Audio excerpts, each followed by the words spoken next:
All right, let's dive right in. Today we're talking about a massive shift in how we get our food, a quiet revolution that's happening in our oceans, lakes, and rivers.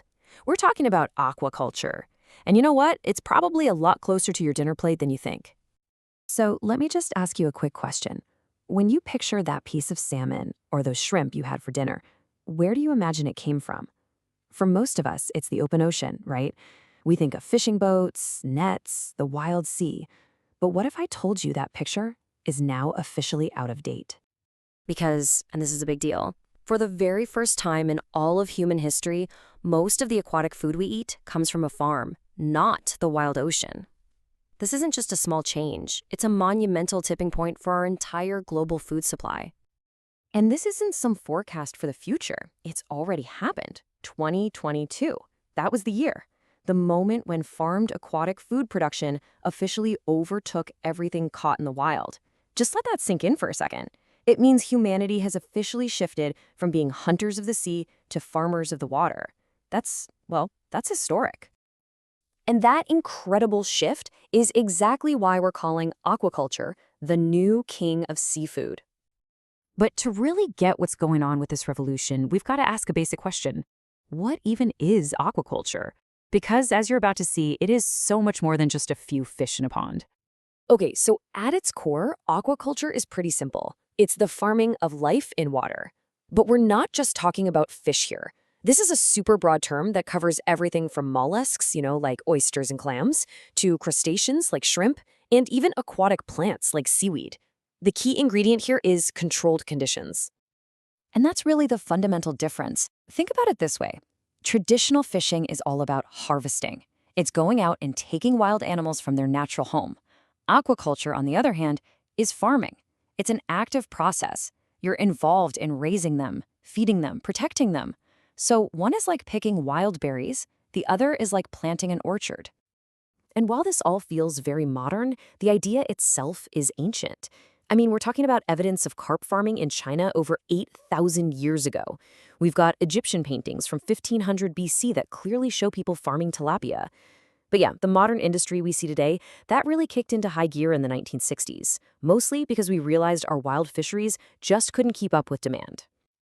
Okay, so we know what it is and that it's been around for a while. But why is it exploding right now? Well, the answer is tied to one of the single biggest challenges humanity has ever faced: feeding our future planet. This is where aquaculture goes from being just an interesting idea to something absolutely critical. And the whole challenge really boils down to this number. By 2050, there are going to be more than 9 billion of us on this planet. Our farms on land and our wild fisheries in the ocean, they're already stretched to the limit. So figuring out how to get nutritious, sustainable protein to everyone, that is a massive, massive task. And this chart really tells the story of where we are right now.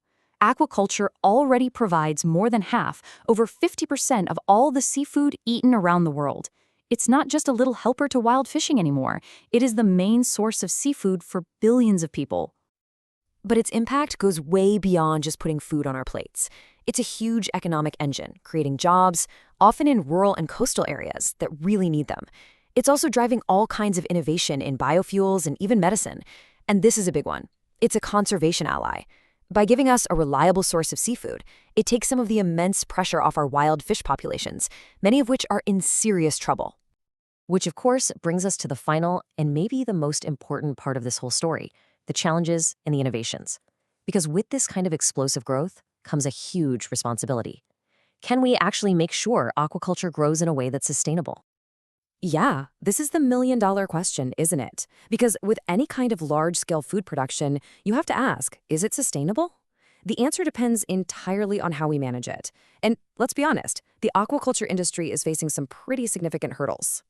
The big challenges really fall into three main buckets. First, you've got the direct environmental impact, things like pollution and the effect on local habitats. Second, there's the feed problem. A lot of farmed fish are fed with meal made from, wild-caught fish. And third, there's the social side, making sure workers are treated fairly. Tackling these head-on is absolutely crucial for the industry's future. But here's the good news.